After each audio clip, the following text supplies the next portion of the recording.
Video देखें फिर बात करते हैं। चौधरी तूने अपनी सारी फसल बचा ली, हमारा घर और हमारी सारी फसलें डुबा दी। साले इंसान तो जाओ गरीबों का खतरा भी होता है यार। ओए जुबान संभाल के बात कर, तेरी हिम्मत कैसे हुई इस लहजे में चौधरी साहब से बात करने की? तेरी हालत से जुबान निकालूंगा। ओए मेरा मुंह क्या देख रहे हो? ले जाओ इसे दूर, वरना ये आज मुझसे कत्ल हो जाएगा। साहब यहाँ पे ठहरना खतरे से खाली नहीं है, आप आ जाए, बैठे गाड़ी में। नहीं होता है तो तू क्या देख रहा है? बैठ गाड़ी में।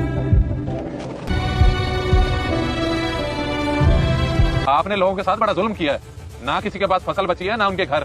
कुछ लोग तो वहाँ डूब के मर गए हैं। आवाज नीचे करके बात कर बाबू तेरा, और इस इलाके का चौधरी भी। लगता है दिमाग खराब हो गया तेरा बेशरम इंसान। चौधरी साहब इरफान बाबू बिल्कुल ठीक कह रहे हैं, आपके हुक्म पे पानी का रुख मोड़ा गया था और आपने अपनी जमीनों के आगे ऊंचा बांध बनवा दिया, जिसकी वजह से सारा पानी गरीबों की बस्ती में चला गया और वो तबाह बर्बाद हो गए। बेगैरत नमक हराम, मेरे टुकड़ों पे पलता है और मेरे आगे बकवास कर रहा है। 1 मिनट से पहले तुझे और तेरे बच्चों को यहाँ से निकालूंगा, फिर तुझे तेरी औकात याद आएगी। आप ये रहमत ना करें जनाब, मैं खुद ही चला जाता हूँ और मैं अपनी औकात अच्छी तरह जानता हूँ। आपकी वजह से मेरे घर और फसलें तबाह हो गई हैं। आप बड़ी खुदगर्ज इंसान। अब्बा जी, लोग आपसे नफरत करने लगे हैं। इसे ही देख लें, इतने अरसे से आपके पास मुलाजमत कर रहा है, लेकिन आपकी ज्यादतियों की वजह से बगावत पे उतरा है। अल्लाह ने हमें किस चीज की कमी दी है? इस मुश्किल वक्त में तो हमें गांव के लोगों की मदद करनी चाहिए थी, लेकिन आप तो खुदगर्जी पे उतर आए हैं। मुझे बड़ा ही अफसोस हो रहा है तेरी सोच पे। चौधरियों का नाम मिट्टी में मिला दिया तूने। अपना खून जब ठंडा पड़ जाए तो लोग तो बकवास करते ही हैं। दफा हो जा, मेरी नजरों से दूर हो जा। एक जरूरी ऐलान सुनो, इंडिया की तरफ से 3 लाख क्यूसेक पानी का रेला सतलुज में छोड़ दिया गया है। कुछ ही घंटों में पानी यहाँ पहुँच जाएगा, जितना जल्दी हो सके। ये कौन सा नया अजाब आ रहा है? चौधरी साहब कुछ करें, ये तो सारी फसलें बर्बाद हो जाएंगी। नहीं, मैं सारगिज़ नहीं होने दूंगा। कैसे नहीं होने देंगे अब्बा जी? आप अल्लाह की कुदरत के सामने कर ही क्या सकते हैं?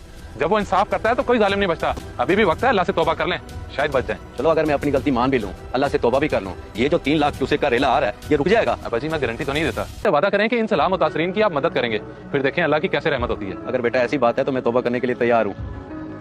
या अल्लाह मेरी तौबा, मैंने गरीबों पे बहुत जुल्म किया, मुझे माफ कर दे मेरे मालिक। और बेटा मैं वादा करता हूँ कि मैं सबकी मदद करूंगा, सबको रिहाइश दूंगा, खाना दूंगा बेटा सबको। अल्लाह का लाख लाख शुक्र है कि आपको अपनी गलती का एहसास हो गया। अब्बा जी, अब अपने वादे से मुकरिएगा ना।